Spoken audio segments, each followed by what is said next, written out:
آپ کہیے اس کا، وہ کیا ہے؟ دعا۔ الدعاء مخ العبادہ، الدعاء هو العبادہ۔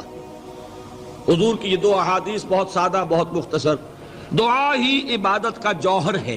مخ کہتے ہیں ہڈی کے اندر جو گودا ہوتا ہے وہ مخ ہے۔ گودا جو ہے عبادت کا وہ کیا ہے؟ دعا۔ توحید فی الدعا کیا ہے؟ صرف اللہ کو پکارا جائے گا۔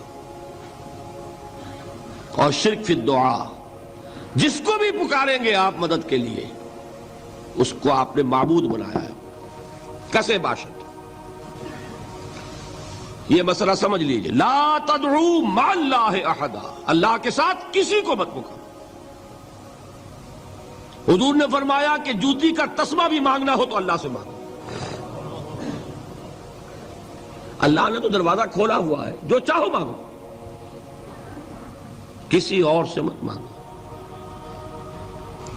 دیکھیے ایک علمی مسئلے اور ہوتے ہیں، یہ روحانیات کا معاملہ ہے۔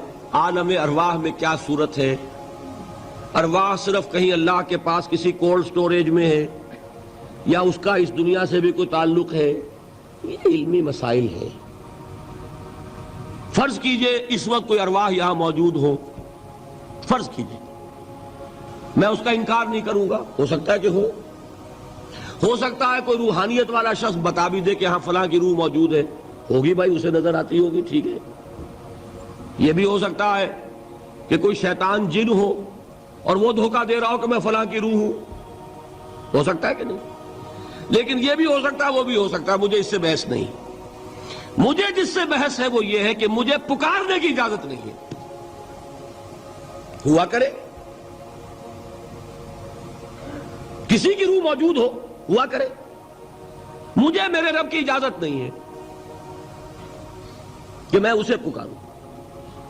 مدد مانگوں گا اللہ سے، دعا کروں گا اللہ سے، استغاثہ کروں گا اللہ سے، تکلیف کے لیے دہائی دوں گا اللہ کی۔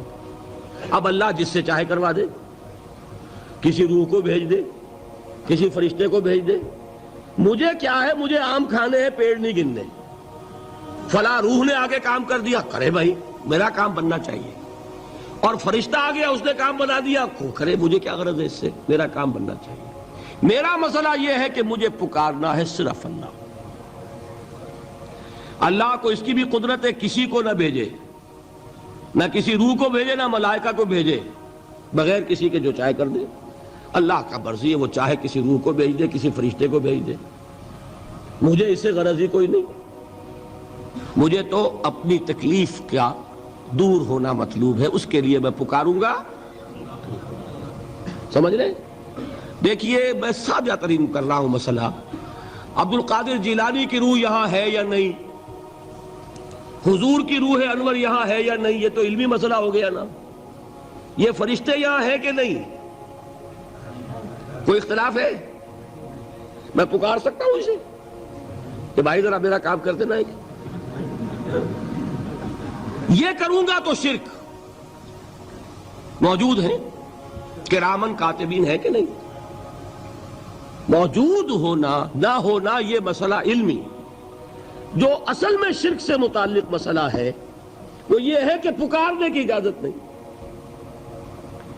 دیکھیے حضور کی ایک حدیث ہے، اور یہ ایک ہمارے لیے خوشخبری ہے۔ آج 8واں دن ہے، آپ اپنی نیند کی قربانی دے رہے ہیں، آ رہے ہیں، سن رہے ہیں۔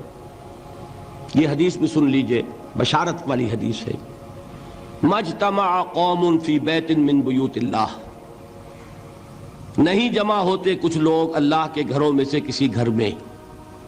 اس کا مصداق اول تو مسجد ہوگی، لیکن تقریباً تمام محدثین نے مانا ہے کہ صرف مسجد تک محدود نہیں ہے، سب گھر اللہ کے ہیں۔ یہ جگہ کس کی ہے؟ تو عام ہے یہ چیز، لیکن مسجد کا ہوگا تو وہ مصداق اول ہو جائے گا۔ مجتمع قوم فی بیت من بیوت اللہ یتلون کتاب اللہ ویتدارسونہ بینہم، کام کیا کر رہے ہوں کہ اللہ کی کتاب پڑھ رہے ہوں، وہ سمجھ رہے ہوں، سمجھا رہے ہوں، تو کیا ہوتا ہے؟ الا نزلت علیہم السکینہ، ان پر اللہ کی طرف سے سکینت کا نزول ہوتا ہے۔ وغشیتہم الرحمہ، رحمت خداوندی انہیں ڈھانپ لیتی ہے، وحفتہم الملائکہ، فرشتے ان کے گرد گھیرا ڈال لیتے،